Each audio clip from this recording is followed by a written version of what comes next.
Oke, Assalamualaikum warahmatullahi wabarakatuh. Kali ini kita akan membahas tentang analisis regresi sederhana. Oke, yang pertama adalah sejarah regresi. Jadi menurut Galton itu ada kecenderungan orang tua yang tinggi mempunyai anak yang tinggi, dan ada kecenderungan juga anak yang orang tuanya pendek mempunyai anak juga yang pendek.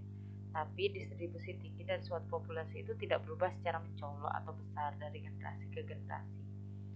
Kemudian ilustrasinya ya kayak tadi tuh, kalau orang tuanya tinggi apa anaknya tinggi, kalau orang tuanya rendah apakah anaknya juga rendah, kayak gitu.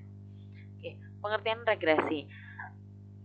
Analisis regresi itu merupakan studi ketergantungan satu atau lebih variabel bebas terhadap variabel yang tidak bebas.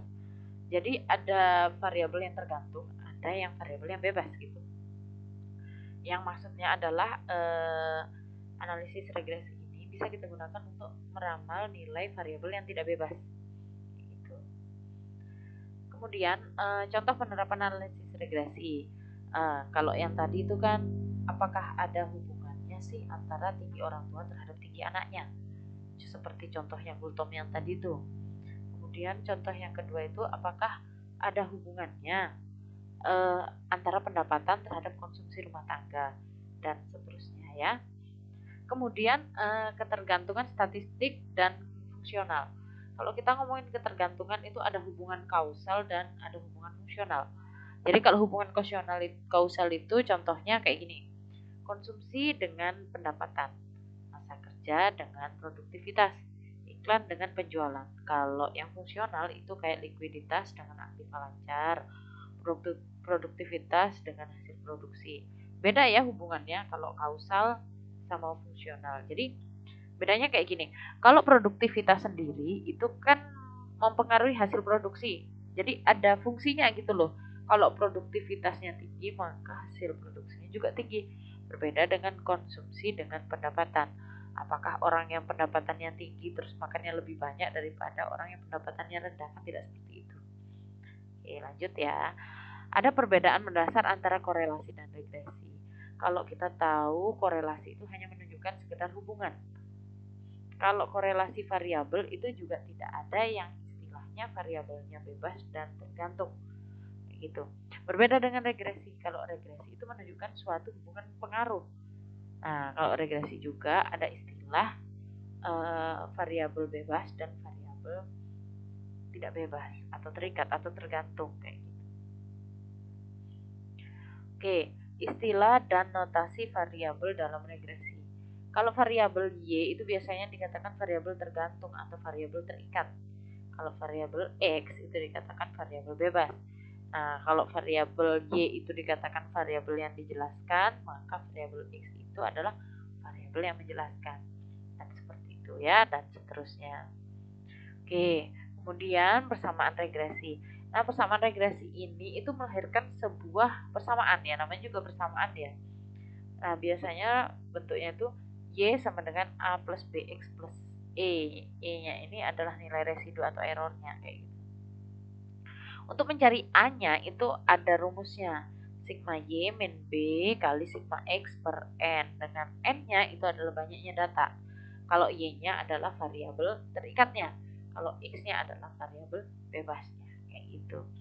Nah, variabel untuk mencari koefisiennya atau mencari nilai B-nya itu rumusnya yang ini. Oke.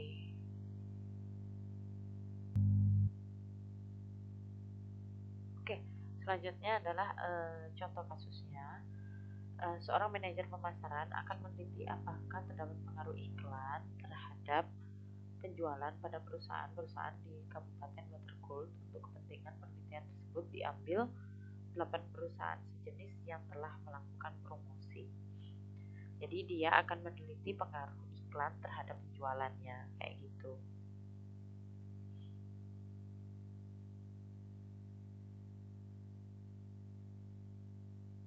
Oke, pemecahannya apa? Tadi judulnya adalah pengaruh biaya promosi terhadap penjualan perusahaan.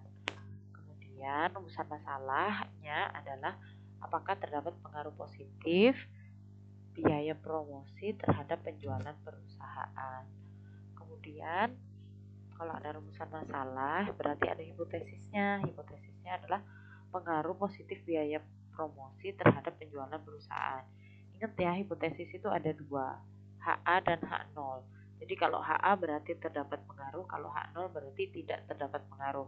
Nah, dengan menganalisis data, maka nanti kita bisa simpulkan apakah kita menerima HA atau kita menerima H0. Pada penelitian itu yang ditulis adalah HA-nya ya, hipotesis alternatif. Jadi dugaan sementaranya dia memiliki pengaruh kayak gitu. Nah, selanjutnya adalah, nah ini seperti yang saya bilang tadi, H0-nya tidak terdapat pengaruh positif biaya iklan terhadap penjualan perusahaan.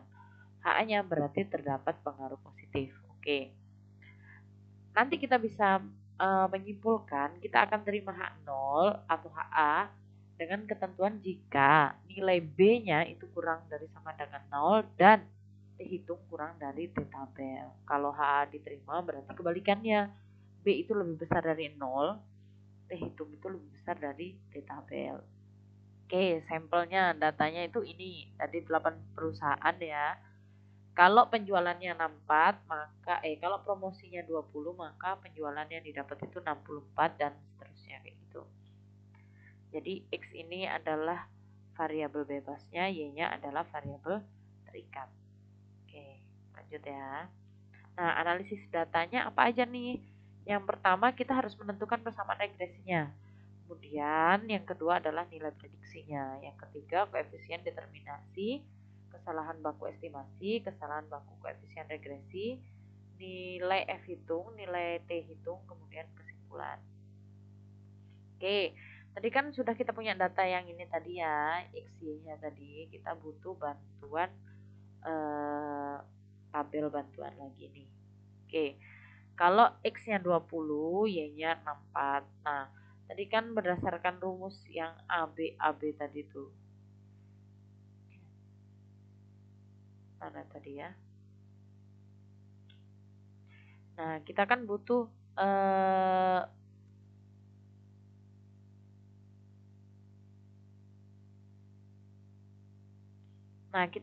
sigma Y, sigma X, kemudian sigma XY, sigma X kuadrat, sigma Y kuadrat. Nah, makanya kita butuh bantuan tabel ini. Jadi kita cari dulu nih.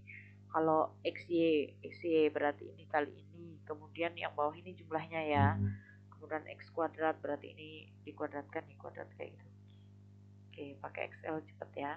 Kemudian substitusilah ke persamaan yang tadi. Berarti kalau nilai B-nya mencari nilai B itu rumusnya ini, kalau nyari nilai A-nya rumusnya ini. Nah, akhirnya ketemulah persamaan regresinya ini. 40,0,82 plus 1,97 X plus E. Oke. Kemudian nilai prediksi. Nah, nilai prediksi ini dengan cara kita substitusi X-nya terhadap persamaan regresi yang sudah kita cari tadi. Jadi kalau X-nya 20, nah Y-nya ketemu 70,22. Kalau 16 ketemu Y-nya sekian kayak gitu. Nah, kemudian tabel bantuan yang tadi kita tambahin nih di sebelahnya. Oke. Di sini tadi kan kita cuma sampai sini, harus kita tambahkan Y-pred. Ya, Y-pred prediksi ini adalah hasil dari perhitungan nilai X yang disubstitusi ke persamaan regresi. Jadi yang ini tadi. Nah, yang ini. Nah, yang ini. Jadi kalau X-nya 20 ketemu Y-nya sekian. Nah, itu kita substitusi ke sini. Kemudian sebelahnya Y min Y prediksi dikuadratkan. Berarti Y yang ini dikurangi ini dikuadratkan hasilnya ini. Nah, kalau Y min Y rata-rata dikuadratkan berarti kalian harus cari rata-rata Y-nya. Kemudian kita cari selisihnya, kemudian dikuadratkan gitu ya. Oke, lanjut.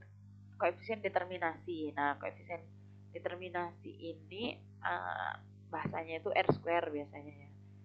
Nah, rumusnya kan bisa kalian lihat sendiri ya. Nah, koefisien determinasinya ini ketemu 0,743 dengan substitusi ke rumus ini. Kemudian koefisien determinasi yang disesuaikan ketemulah 0,70. Oke, kalau ada yang bertanya buat apa sih kita cari